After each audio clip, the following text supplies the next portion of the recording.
all of our communities, almost all, well not quite all, but almost all of our communities in the Chicago region, the upper Midwest, are at some level or another what we call fire-dependent communities. They evolved with fire, with wildfires and with Indian fires. Indians had a big impact on the landscape, despite what some people think otherwise. And so the communities developed, and these open woodlands and prairies, in order to communicate amongst ourselves, their human terms, the things that are out here are just doing what they're supposed to do. That's a good time probably because one of the things we do, and we talk about it a little bit more at Powderhorn maybe at our brief stop there, but we have a lot of plants growing out in here. Most of what you see here are native plants. This is what we would call, for the forest preserves for this region, a pretty undisturbed woodland. And despite all of the impacts that people have made on this site, it's probably about as close to a pre-settlement condition, which is kind of another iffy sort of a, doesn't mean anything specific, just some guideline basis we use to kind of evaluate things, than most of our preserves. And there's a couple of reasons for that. It's a fairly small area that's in this condition.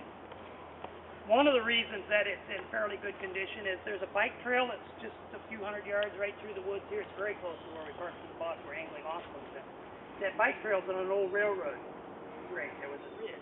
And we proved that by digging into it and finding those little pieces of Antrim shale. I was just saying we just recently got into a staff discussion about this particular ridge here because I walked out here several times and I would pick up these pieces of Antrim shale and I'd say, oh, it's a waterform beach ridge because the little pieces of Antrim shale are here.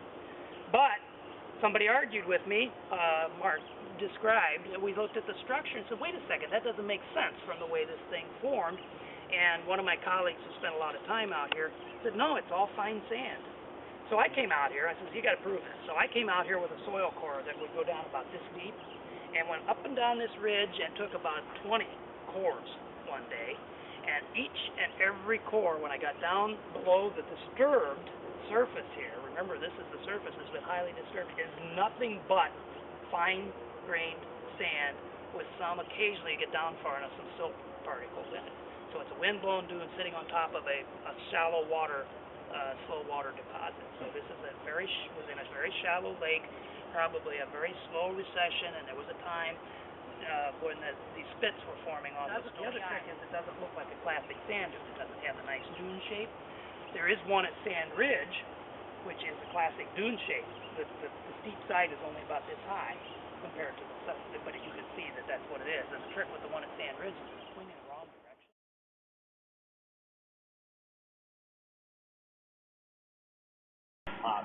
So you have a very unique area with there's hundreds of different species there. There's on one of the ridges back here there's prickly pear cactus growing. Then another tree that shouldn't, according to a lot of the range maps, doesn't even live in this area. Gray birch, which is a common tree in the back east. So there's a little colony of gray birch trees on one of the ridges back there. So all in all, it's a very unique area. If anybody has any questions about it, so I don't go on and on. Do you know how old the ridges are? How many millenniums actually? Well, the lake receded slowly after what geologists refer to as glacial Lake Chicago, and so after the glaciers melted about 12,000 years ago, the whole Chicago area was underwater up to the moraines that surrounded the Valparaiso and Tinley moraines and stuff. And so it busted through, where over where the Caltech channel is. They dug a canal there for a reason because it was a low area, and it busted through that, and then it drained out.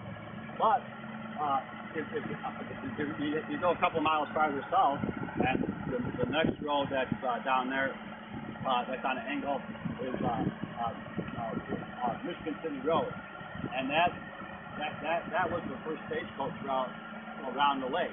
So this area was so, it had some high ground, but it had so much water and wetlands and ponds and lakes and swales and stuff that you had except when the beach was frozen, maybe the stagecoaches had to go all the way that far south to get around. That was the first. Michigan City Road was the first stagecoach route between Chicago and Detroit.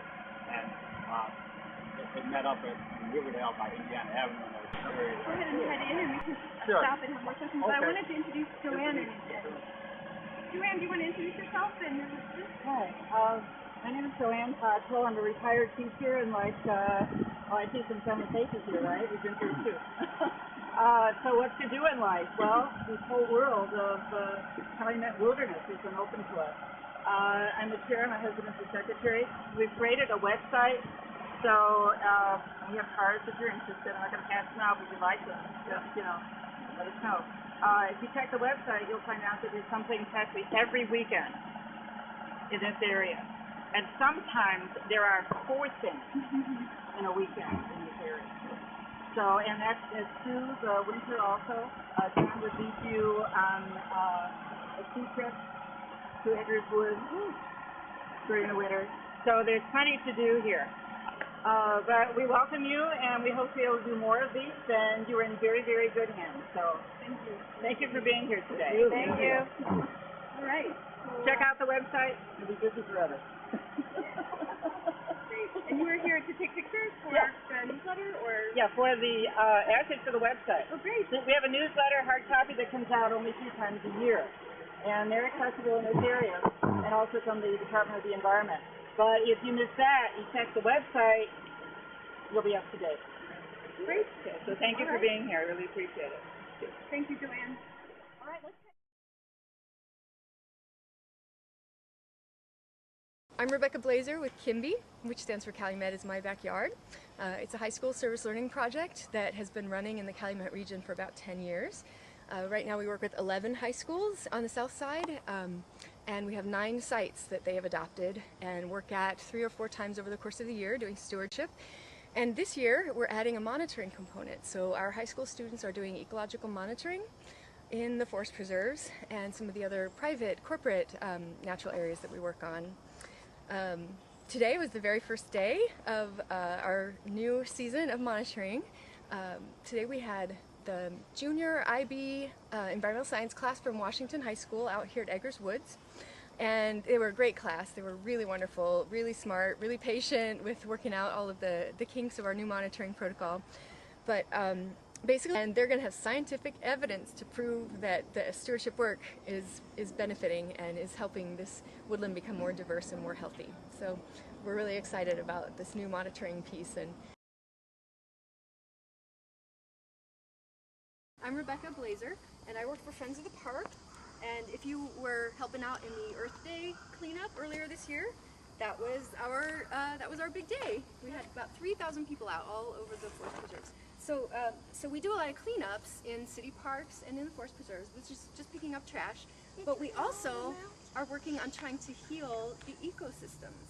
Do you know what I mean when I say ecosystems? What do you think, Yvonne? What? Jose? You're Yvonne. I'm sorry. Do you think, are you asking, what does it mean? Yeah. I think it means, the ecosystem is, the trees and plants around here. Yeah, it's like everything all together. It's kind of the whole family of plants and animals that live in a place.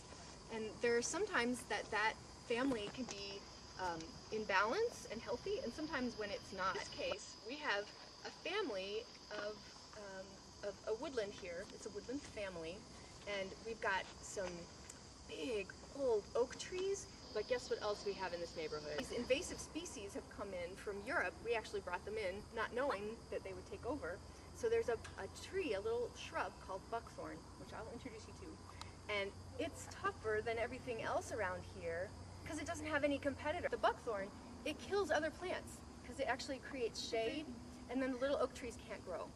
So what we're doing today is we're saving the grandmother and grandfather oak by cutting away some of that buckthorn that's come in, and it's shading things out. It even has chemicals in its roots that it sends out into the ground so that other things can't grow there. So we're going to try to take down that buckthorn so that the natural plants and the little kids in the neighborhood of the community can come back in. Question?